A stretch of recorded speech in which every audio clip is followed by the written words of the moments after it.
How to Write Fiction Part 1. Okay, instead of watching and reviewing things this week, since I'm just working on my book now, thought maybe I'd make a few informative videos about the things I know about writing. More specifically, fiction, but you might be able to use some of the things I say for other types of writing as well. I'm also going to assume you're watching this because you want to write professionally. Again, if you're more of a writing hobbyist, these tips will probably help you as well, but feel free to ignore anything you don't like. Truthfully, that's true for everyone else as well. Writing is a learned craft, meaning you learn it just by doing it and keep doing it. And the more you do it, the more you figure out how it is that you write. So turn this video off right now and write anything for several hours and make a habit of doing that every day for the rest of your life. And every day you do it, you'll probably write just a little bit better than you did the day before. Remember, a writer writes, always.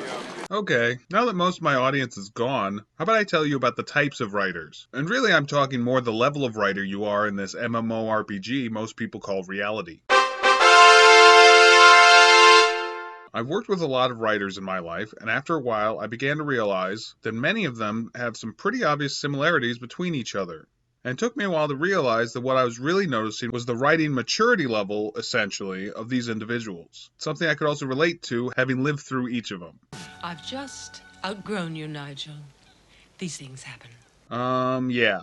I'm just going to start the list now. Level 1, Infant, the narcissistic writer. Okay, just so you know, I'm not saying that if you write at this level you're a narcissist, just that your writing is. Everyone has to go through each of these stages, and some you'll go through faster than others might. And it's all okay. In this stage, you're just beginning on your writing career. You probably come at it thinking something like, well, anyone can write, and my friends and family told me I'm a great writer, so I'm obviously ready to be the next Shakespeare. Dive, yelled the captain through the thing. So the man who makes a dive pressed a button or something, and it dove. What you're suffering from is something known as the Dudding-Kruger effect, where, because you don't know anything, you believe you know everything. The way this level of writer writes is they create a first draft, and don't reread it, or, if they do, they don't notice anything wrong with it at all because they think it's perfect. And once anyone says any critique on it at all, they're usually crushed, as if that person just stomped all over their heart. This is because it's hard for them to see a difference between themselves and their story. And if you say something bad about the story, you must mean about them as well. Now, everyone has to get over this eventually. I have this theory that people can only ever progress their writing ability by their actual maturity level. And some people just never make it past infant level. Writers who are stuck here either don't write, but will try to get others to do their writing for them so they can steal all the credit, or write lots but won't accept any criticism from anyone at all, and will stay some of the worst writers for the rest of their natural lives, and their unnatural lives for that matter. Level 2, Adolescent, the shy writer. Okay, now that all your hopes and dreams have been crushed because the first thing you wrote wasn't the greatest thing anyone's ever written, after some time grieving over it, you'll eventually come back to writing. But you'll also know that you were completely horrible, and anything you write during this time will probably only be for your eyes alone. You're too scared to really show anyone anything but the shortest, or what you consider the least offensive pieces of your writing, and any compliments or criticism will be disregarded as you know that what you're writing is the worst thing ever. There's not much else to say about this level, except that what these people are writing typically isn't nearly as bad as they think it is. And some of it is quite good, actually.